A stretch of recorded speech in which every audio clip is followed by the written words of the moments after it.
Quando nós falamos acerca de Reino de Deus a vir para esta terra, nós temos que primeiro saber o que é que nós sobre o que é que nós estamos a construir.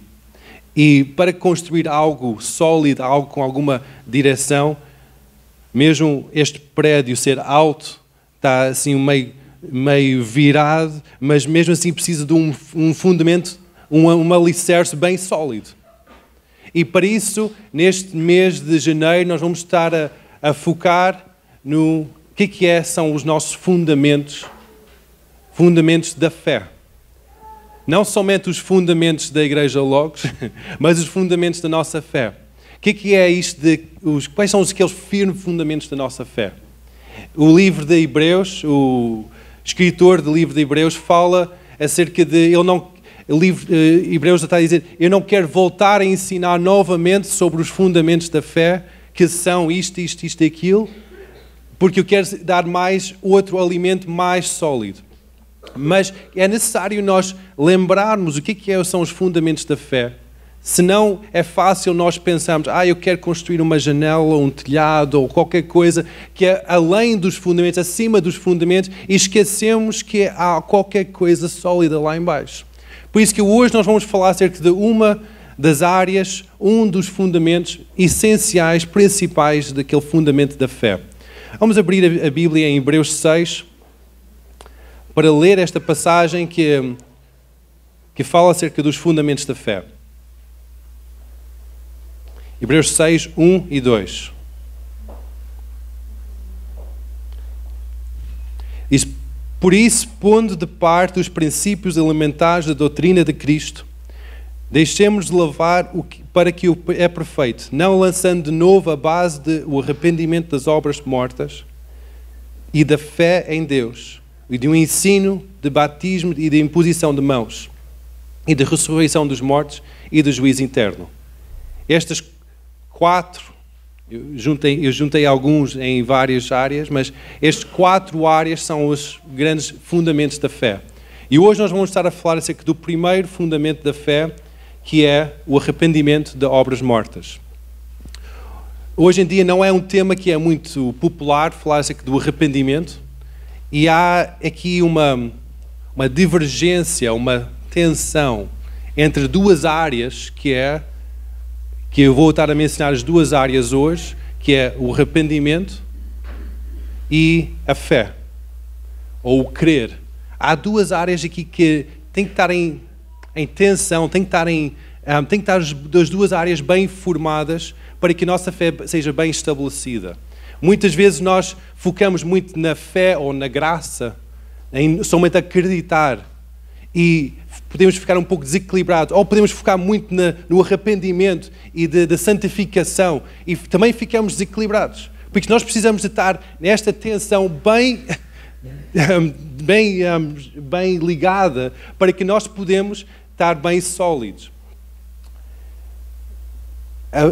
A base aqui do arrependimento, deste fundamento do arrependimento, vem na base de toda a salvação, que é João 3, 16 e 17. Nós todos sabemos de cor que é: Deus amou o mundo de tal maneira que deu o seu Filho unigênito, para que todo que nele crê não pereça, mas tenha vida eterna. Porque Deus enviou o seu Filho ao mundo, não para que condenasse o mundo, mas para que o mundo fosse salvo por ele. Há aqui algumas áreas que distingue ou que realça este fundamento da fé. Primeiro é que Deus amou o mundo. Deus ama-nos. Ele não nos condena. Muitas vezes, quando nós abordamos o arrependimento, nós estamos com aquela ideia: Deus vai nos condenar porque nós somos uns grandes pecadores. É verdade. A humanidade é pecaminosa, mas Jesus nunca nos condena. Ele ama-nos. E Jesus pagou o preço pelas nossas vidas. Nós temos que acreditar em Jesus para ser salvo. E quando nós acreditamos nele, ele salva-nos, não nos condena e dá-nos uma vida eterna. Agora, neste momento, evidências de céu aqui na terra, agora nestas nossas vidas. Então, o que é isto, o arrependimento? Quais são estas obras mortas? Porquê é que nós temos que passar por arrependimento? Porquê é que nós temos que ter este arrependimento e somente... Porquê que nós não podemos somente acreditar em Jesus? Eu acredito que Jesus é o Filho de Deus. Ok. Não basta isso? Porquê é que eu tenho que passar por arrependimento? O que é isto do arrependimento? Não pode haver uma negociação aqui? Não pode haver uma tolerância? Não podemos negociar alguns dos nossos princípios para ser mais adequados com o status quo deste mundo? O porquê que nós temos que passar por arrependimento? O grande exemplo que eu dou quando falo acerca do arrependimento e a nossa vivência com Cristo é o exemplo de um casamento. Quando nós casamos, nós dizemos que a partir deste momento eu vou dedicar a minha vida para a minha cônjuge, para o parceiro que vou ter para toda a minha vida. Eu vou pôr uma aliança no meu dedo e a partir deste momento, eu sou somente para essa pessoa. Era um bocado estranho se ao longo da minha vivência do casamento, se eu estava sempre a trazer parceiras que eu tinha antes da minha parceira do casamento para dentro da casa, para jantar, para dentro da cama, para dentro da comunhão. Era um bocado estranho. E é a mesma coisa, quando nós aceitamos Jesus, acreditamos que Ele é o Filho de Deus. Acreditamos que Ele pagou o preço para as nossas vidas. Entramos numa aliança com Ele, confessando os nossos pecados, dizendo que Deus perdoa por os meus pecados, eu aceito como Senhor e Salvador da minha vida. Estamos a colocar uma aliança no nosso dedo, que nós somos dele. O que acontece muitas vezes quando nós negligenciarmos a parte do arrependimento é que nós estamos a trazer parceiros antigos para dentro do nosso lar, para dentro do nosso leito, para dentro da comunhão que nós temos com o Senhor. E isso é o arrependimento. O arrependimento é dizer que a partir deste momento em que eu decido a ser salvo, decido seguir um caminho com Jesus, eu vou deixar todos os meus parceiros, as minhas parceiras, todas as minhas coisas, as coisas que eu amo muito, que eu gostei muito de fazer antes deste matrimónio, eu vou deixar porque eu quero construir algo sólido. E isso é aquele fundamento que nós firmamos a nossa salvação. O arrependimento das obras mortas é exatamente isso. É quando nós dizemos que a partir deste momento eu vou decidir largar todas essas coisas que estão-me a distrair, todas essas coisas que não faz parte de uma vivência com Jesus. Faz sentido? Alguém está acordado aqui? Faz sentido? Para mim faz muito sentido. Muitas vezes nós gostamos muito daquelas palavras de fé, palavras da graça de Deus, da bondade de Deus, que nada nos vai faltar. É verdade. Nada nos falta quando nós estamos em matrimónio com Ele, quando nós estamos em relacionamento com Ele. Quando nós começamos a trazer outras coisas por um meio do relacionamento, começamos a faltar algumas coisas. É a mesma coisa, estás casado, vocês casaram este ano, maravilha.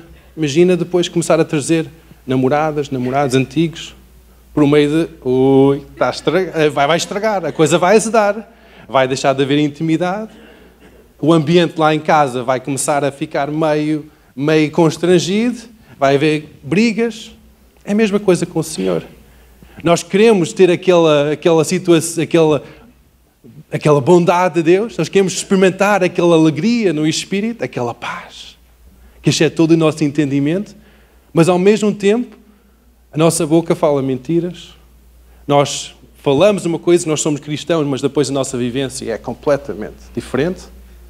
Nós rimos de piadas que não sejam boas, temos relacionamentos que não sejam bons, a forma que nós gerimos o nosso tempo e as nossas finanças não aparenta alguém que é cristão, é igual de qualquer pessoa.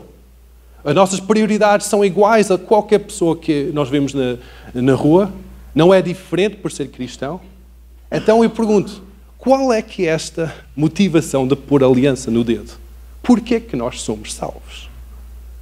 Se nós somos salvos somente para dizer, ok, eu tenho um passe livre, uma via verde para entrar no céu, Ok, então eu vou acreditar em Jesus, mas depois a minha vivência não vai ser parecido com Jesus. Eu altero os meus valores para não serem valores cristãos, mas ser, ok, vamos pôr Jesus parecido com o estilo de hoje em dia. Ele tem que ter um certo corte de cabelo para ser igual a hoje em dia, tem que falar de uma forma igual hoje em dia. Então nós temos que adaptar Jesus para o mundo, para o estilo de hoje em dia. Ou vamos adaptar a nossa vida a Jesus?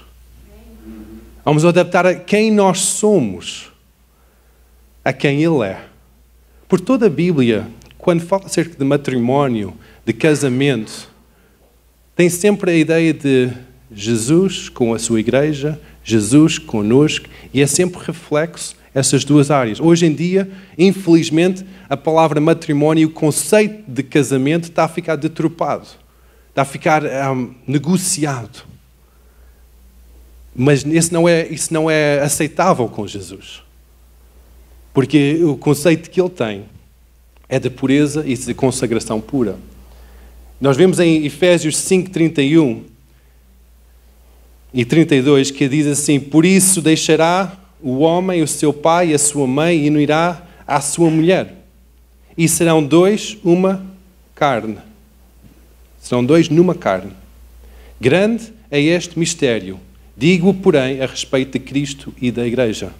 Aqui, o escritor de Efésios, Paulo, está a dar o exemplo, está a dar algumas orientações acerca de que é um homem e uma mulher, largam as suas casas para formar uma só casa, mas depois, logo naquela mesma frase, ele diz, isto é a Igreja e Jesus. É a mesma coisa que acontece com a Igreja, sendo a noiva, e Jesus o noivo. Que nós temos que deixar estas coisas que nos mistura, estas coisas que está a fazer-nos igual ao mundo, para sermos realmente cristãos. Realmente dedicados, consagrados ao nosso noivo. Quando há falta do arrependimento nas nossas vidas, a grande palavra que Deus dá para essa falta do arrependimento é igual ao pecado de adultério. Muitas vezes nós dizemos, ei, adultério. Adultério todos nós sabemos o que é. É quando nós temos um relacionamento fora do vínculo do casamento. Com outra pessoa, fora do vínculo do casamento. Isso é adultério. E a falta do arrependimento é igual para Deus de que o adultério. Se adultério para nós é aceitável, então a falta do arrependimento também é aceitável. Se adultério para nós é inaceitável para um casamento, então o arrependimento é fundamental. Faz sentido? Tiago 4:3 diz assim: pedi e não recebeis, porque pedis mal, para o gastares em vossos deleites. Adúlteros e adúlteras, não sabeis que a vossa amizade do mundo é inimizade contra Deus? Portanto, qualquer que quiser ser amigo do mundo constitui-se inimigo de Deus. Ou cuidais vós em vão, que diz a Escritura, o Espírito que em vós habita tem ciúmes. Antes da maior graça, portanto, diz, Deus resiste aos soberbos, porém dá graça aos humildes. Sujeitai-vos a Deus, pois, resisti ao diabo e ele fugirá de vós. Chegai-vos a Deus e ele chegará a vós. Limpai as mãos, pecadores, e a vós duplo ânimo, purificai o coração. Aqui está a dar exatamente o exemplo, e está a dizer que quando nós temos pecado na nossa vida e nós não passamos por o arrependimento, nós somos pessoas adúlteras. Nós estamos a denegrir a consagração para com Jesus. Nós estamos a trazer outras coisas. Ah, pastor, mas eu tenho que então ir para um mosteiro, está completamente isolado do mundo. Não. Mas não podes ficar contaminado com o mundo. Quando tu estás a viver aqui neste mundo, tens um trabalho, não estás sempre com a tua mulher ou com o teu marido. Não estão sempre, mas no teu coração estás sempre. No teu coração tu estás casado. Do teu coração tu não tiras a aliança quando tu vais ao trabalho. Quando tu vais ao café, tu não vais tirar a aliança porque a partir de... Ok, neste café eu não sou casado. Pá, que disparate. É a mesma coisa com o Senhor. Quando nós somos salvos, não basta somente dizer, eu sou salvo, acredito em Jesus como meu Senhor e Salvador, mas depois eu vou para um café e sai todo disparate da minha boca, sai toda a maldicência do meu coração. E eu sou igualzinho a qualquer outra pessoa. Isto faz sentido para vocês? Para mim não faz sentido. Para mim isso não é sinónimo de alguém que é salvo. E quando nós estamos a firmar a nossa vida sobre um destes fundamentos, nós temos que ter muito bem consciência que nós temos que firmar sobre o fundamento que é o arrependimento das obras mortas. Cristo é a nossa vida e quando nós morremos para nós próprios, nós estamos a viver nele. Em Colossenses 3, 1, versículo 1 a 4, diz que, portanto, se já ressuscitaste com Cristo, buscai as coisas que são de cima, onde Cristo está assentado à destra de Deus. Pensai nas coisas que são de cima e não as coisas que são da terra, porque já estáis mortos. Porque a vossa vida está escondida com Cristo em Deus. Quando Cristo, que é a nossa vida, se manifestar, também vós manifestareis com Ele em glória. Aqui está a explicar como é que é possível esta mortificação. Nós temos que mortificar, matar nós próprios. Porque somente quando nós morremos, Cristo vai viver em nós. Somente quando nós dizemos que não seja feita a minha vontade, Senhor, mas a Tua vontade seja feita em mim. O que é que nós temos que renunciar nas nossas vidas? Quais são estas áreas das obras mortas que nós temos que renunciar? Então, nós continuamos a ler em versículo 5, diz assim, mortificai, pois, os vossos membros que estão sobre a terra. A prostituição, a impureza, apetite desordenado, a vil concupiscência e a avareza, que é a idolatria. Pelas quais coisas vem a ira de Deus sobre os filhos da obediência, nas quais também em outro tempo andaste quando viveis nelas. Estas áreas todas, nós podemos ver que são áreas da nossa própria vida. Áreas do nosso próprio coração. Ninguém consegue realmente ver essas áreas sem ser alguém dentro. Só nós próprios conseguimos ver isso. E todas essas áreas, somada, é a última palavra que está aqui. Nós temos aqui a prostituição, a impureza, apetite desordenado, vil concupiscência e a avareza. A avareza é igual à idolatria. E todas essas áreas também é igual à idolatria. Então, vamos ver o que é isto de idolatria e o que é avareza. Avareza, no grego, é pleonexia, que é um desejo inapropriado por mais. Um estado de desejar a ter mais do que é devido. Implica auto-idolização. Criar nós próprios como nosso próprio Deus. Isso é avareza e a soma dessas outras áreas todas, obras mortas da nossa carne, de quem nós somos, são áreas que nós temos que mortificar. É que é ver o nosso próprio eu, nosso próprio umbigo, quem nós somos, os nossos próprios apetites, como o centro do mundo. Eu consigo ver algumas áreas, algumas alturas da minha vida em que eu sou o centro do mundo. Eu sou o centro de toda a minha própria busca. E eu tenho que arrepender disso. Eu tenho que dizer, Deus perdoa-me porque eu tenho estado a buscar os meus próprios interesses. Deus perdoa-me porque eu tenho estado a buscar esta obra que é uma obra morta. E quando nós pedimos perdão, nós temos que largar essa tendência.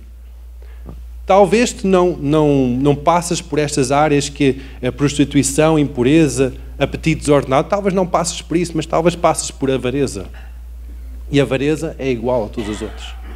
Quando nós buscamos os nossos próprios interesses, isso são as obras mortas da nossa carne. Em que nós temos que dizer, Deus, eu reconheço que esta obra não é agradável para ti. E eu confesso esta falha, esta forma que eu tenho estado a viver, esta escolha que eu tenho estado a fazer, e eu quero seguir a Ti. Isso é o arrependimento. E depois a seguir, fala acerca de, em versículo 8, diz: mas agora despojai-vos também de tudo, da ira, da cólera, da malícia, da maldecência, das palavras torpes da vossa boca. Não mintais uns aos outros. Todas estas outras obras da carne, obras mortas, têm a ver com como é que nós relacionamos uns para com os outros. O primeiro conjunto é como é que nós relacionamos com nós próprios. E as outras áreas é tudo como é que nós vamos relacionar com o nosso próximo. E essas áreas também têm que passar por uma consagração ao Senhor. Mas a minha salvação é somente entre eu e Deus. É verdade. Mas as obras mortas têm duas vertentes. Tem a vertente do teu homem interior. Quem tu és interior. O que é que passa cá dentro da tua mente e do teu coração, os teus desejos. E também como é que tu relacionas com as pessoas à volta de ti. O que é que sai do teu coração quando tu olhas para alguém perto de ti? Isso também é reflexo das obras mortas. Em que nós temos que reconhecer áreas na nossa vida em que nós precisamos de Deus. Eu tenho estado a cair nisto, eu tenho estado a deixar que esta obra morta seja a minha vivência, eu tenho estado a trazer este mau cheiro para a minha salvação, para a minha vivência para contigo. Então, quais são estas obras mortas da nossa comunhão uns com os outros? A ira, cólera, malícia, maldecência, palavras torpes. Tudo coisas que saem da nossa boca para com as outras pessoas. O que é que nós estamos a falar? Como é que nós tratamos uns aos outros? Como é que nós vamos falar acerca das situações? O que é que sai da nossa boca reflete o que é que está no nosso coração. E se o nosso coração é comprometido com o Senhor, então o que é que sai da nossa boca tem que ser palavras de bênção e não palavras de maldição. Amém? Temos que dizer palavras de bênção, de amor. Abençoar o nosso próximo, amar o nosso próximo. E logo ali nós vamos estar a passar diariamente pelo arrependimento. Diariamente pelo arrependimento? Sim.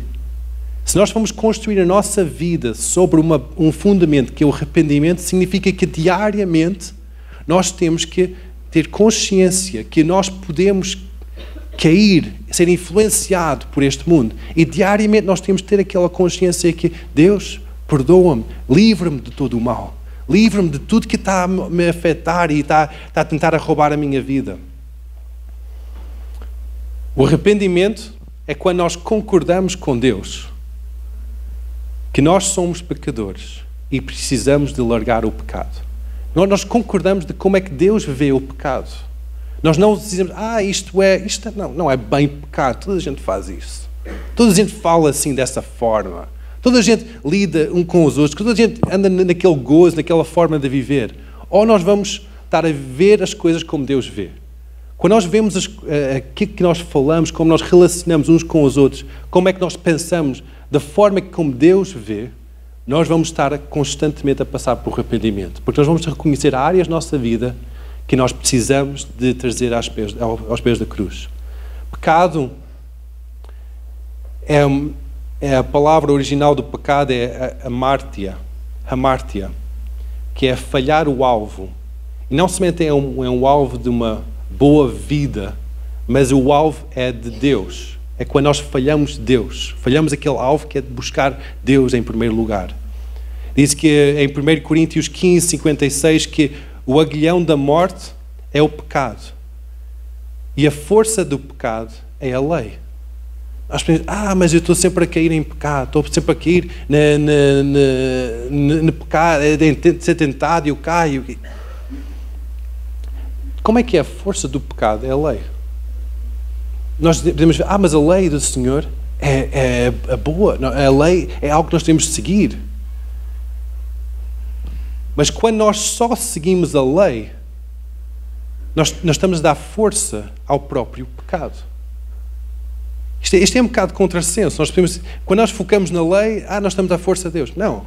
Quando nós focamos na lei, está aqui em 1 Coríntios 15, 56, diz que quando nós focamos na lei, nós estamos à força ao pecado. Porque a lei é seguir ordenanças, por somente seguir ordenanças. É seguir regras, por somente seguir regras. Jesus, quando estava aqui na terra, ele foi tentado pelos fariseus dizer qual é que é a maior lei, qual é que é a lei mais importante. E Jesus, sábio, diz que é amar a Deus sobre todas as coisas e amar o teu próximo sobre ti, como a ti próprio. Mateus 22, 37. Amar a Deus, isto é a soma da lei. Quando nós somente focamos na lei, para cumprir a lei, nós estamos a dar força ao próprio pecado. Mas quando nós buscamos a intenção que está por detrás de toda a lei, que é amar a Deus sobre tudo e amar o nosso próximo como a nós mesmos, estamos a ter uma graça, estamos a receber a graça de Deus para ter uma vida sem pecado. Isso é possível? Ter uma vida sem pecado? É possível viver sem pecado? A graça de Deus liberta-nos de todo o pecado. A graça de Deus é tipo um elevador que nos eleva para o lugar que nós temos uma capacidade de estar sem o pecado, de ter vitória sobre o pecado. Nós temos a força de Deus, uma força divina que não compete a nós. Mas essa graça é só dada a nós quando nós reconhecemos que nada somos.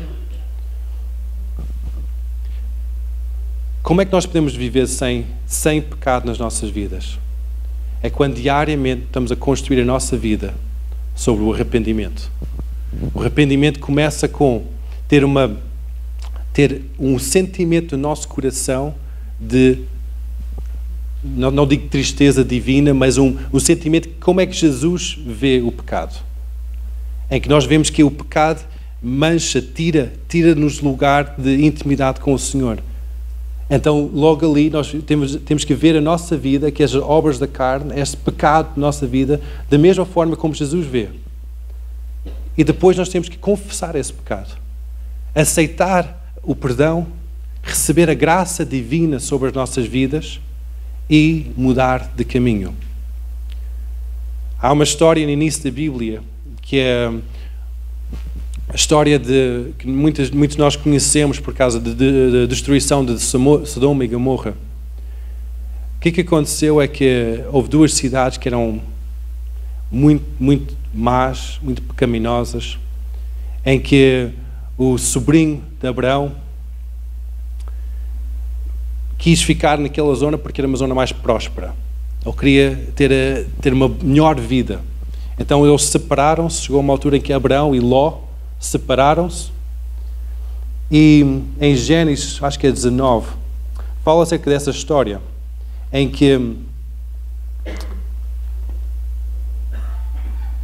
chegou aquele pecado perante a face do Senhor. Gênesis 19 fala acerca disso. Em que dois anjos vieram a visitar Ló para ver se havia qualquer justiça, qualquer bondade naquela cidade de Sodoma. Infelizmente não encontrou nenhuma bondade, nenhuma justiça, nenhuma pessoa que fosse boa para salvar a cidade, e Deus teve que julgar a cidade, trazendo fogo do céu para destruir as duas cidades. O que aconteceu é que os anjos disseram para Ló: sai com a tua casa, com a tua mulher, as tuas duas filhas, sai fora da casa, mas não olhas para trás, segue em frente. O que acontece é que Ló seguiu em frente com as duas filhas, mas por causa daquele amor que a sua mulher tinha para com as coisas que estavam na Sodoma, aquela cidade onde ela tinha toda a sua vida, olhou para trás. Imediatamente ela foi convertida numa estátua de sal. Mas isto é muito duro, Senhor. Por que é que julgaste aquela mulher que era uma mulher, era esposa de Ló, era uma mulher assim, santa? Ela esteve na cidade, mas ainda buscou, tem fé, ainda tinha a sua fé. Mas o seu coração estava dobre, o seu coração estava dividido. O seu coração não tinha aquela consagração pura para o Senhor. Ela olhou para trás, tentou buscar aquilo que ela tinha antes, as casas, as riquezas que ela tinha na cidade de Sodoma. Imediatamente ela foi convertida numa estátua de sal. Quando nós queremos buscar a salvação e as bênçãos que Deus tem para nós, nós temos que estar completamente consagrados para Ele, completamente focados nele. Nós não podemos estar a misturar as nossas vidas, negociar com este mundo, negociar com as obras deste mundo. Nós temos que estar completamente focado, completamente rendido a Ele e passar diariamente por este processo do arrependimento. Nós podemos ver que estas duas tensões, como eu falei no início, da fé e a graça e o arrependimento, são duas realidades que parecem opostas, mas são duas realidades que são realidades que têm que estar presentes no reino de Deus. Não é somente o amor de Deus, mas também é a verdade que vai nos libertar. Diz em João 8,32 que conhecereis a verdade e a verdade vos libertará. Quando nós pensamos no amor de Deus e a verdade, a forma que eu posso explicar esta realidade de que é realmente o amor com a verdade e como é que essas duas áreas podem estar em harmonia, é quando nós temos um amigo que é um bom amigo, mas este amigo é completamente cego, não vê nada. Mas chega um dia em que nós estamos a atravessar a estrada e o amigo está ao nosso lado e nós vemos que vem um caminhão, nós vamos esperar, mas o amigo ia continuar a andar.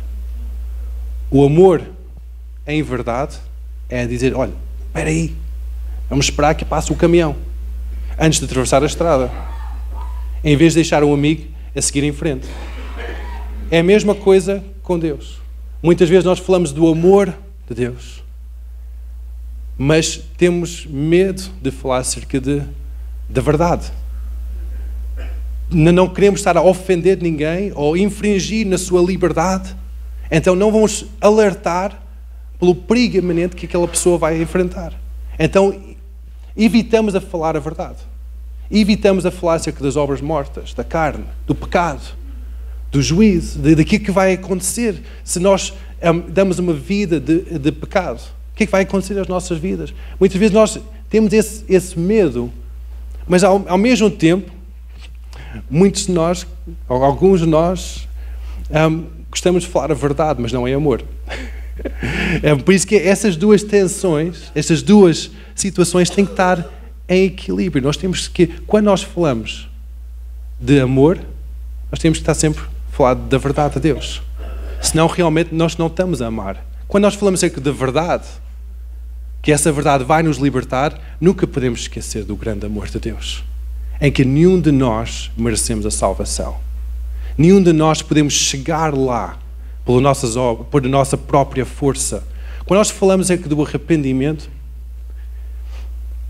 nós podemos falar, nós temos que mortificar, temos que nos sacrificar, temos que deixar de fazer isto e aquilo. Mesmo se tu fazes essas coisas todas, nunca vais merecer a salvação. Mesmo se tu tentas chegar lá, nunca vais chegar a merecer a salvação. Jesus deu um exemplo disto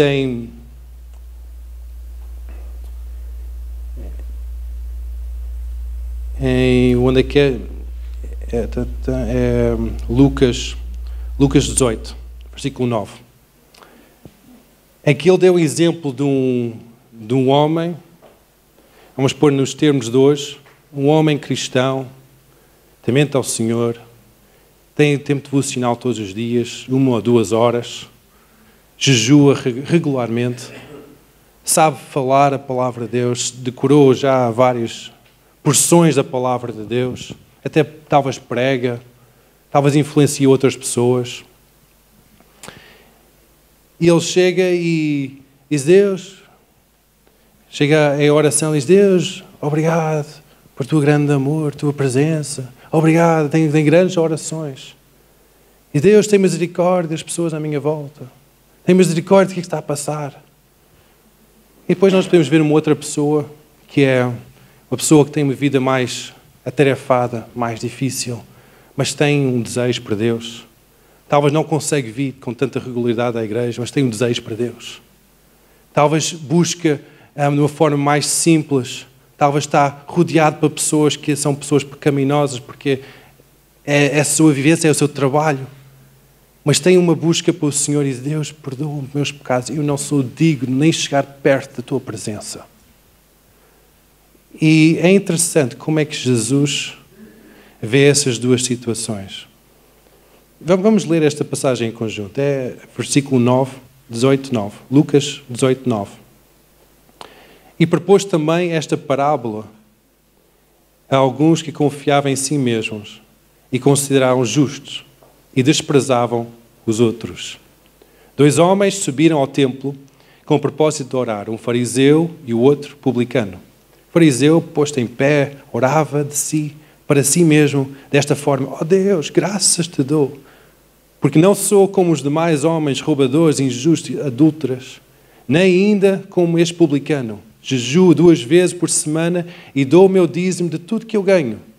E o publicano, estando em pé, longe, não ousava nem ainda de levantar os olhos ao céu, mas batia no peito, dizendo, ó Deus, se é propício a mim, pecador, digo-vos que este desceu justificado por a sua casa, e não aquele, porque todo aquele que exalta será humilhado, mas todo aquele que humilha será exaltado. Isto é a essência do amor e a verdade de Deus. É a essência do arrependimento e a fé, em que Deus procura quem realmente está a buscar a sua presença. Não é buscar a sua presença só para ficar bem na fotografia, só para ser muito religioso, só para estar. Quem está realmente a buscar a sua presença, quem está a viver esta vivência, ok, Deus, perdoa-me. Deus, eu preciso de ti. Isso deve ser o nosso clamor ao longo da nossa vida toda. Não somente no início da nossa salvação, mas ao longo de toda a nossa vida. Nós devemos ter este clamor sobre a nossa vida. Deus, eu sei que eu sou o teu filho, mas Deus, tem misericórdia de mim.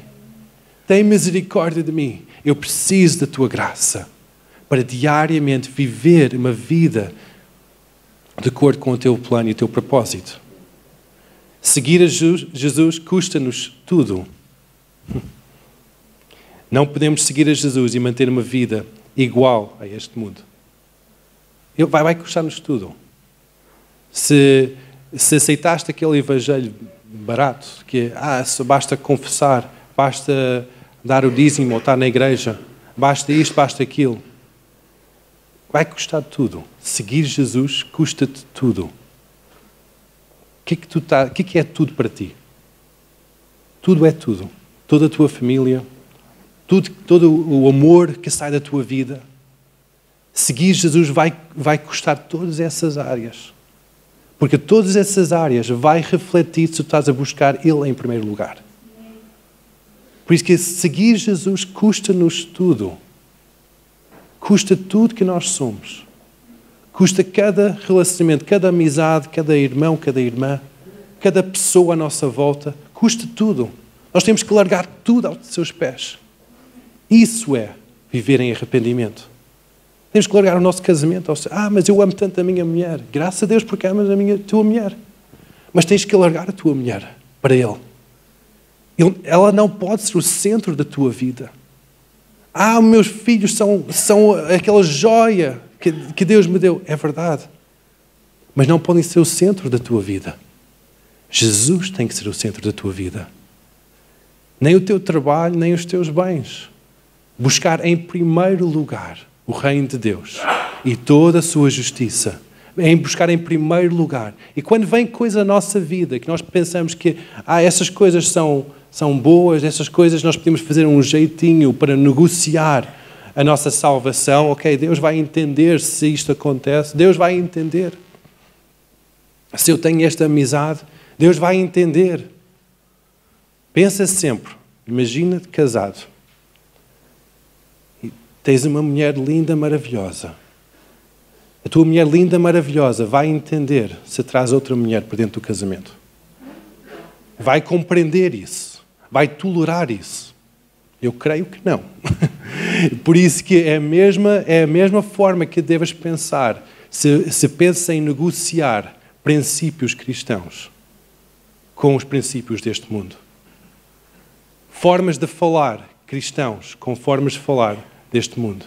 Formas de pensar cristãos com formas de pensar deste mundo.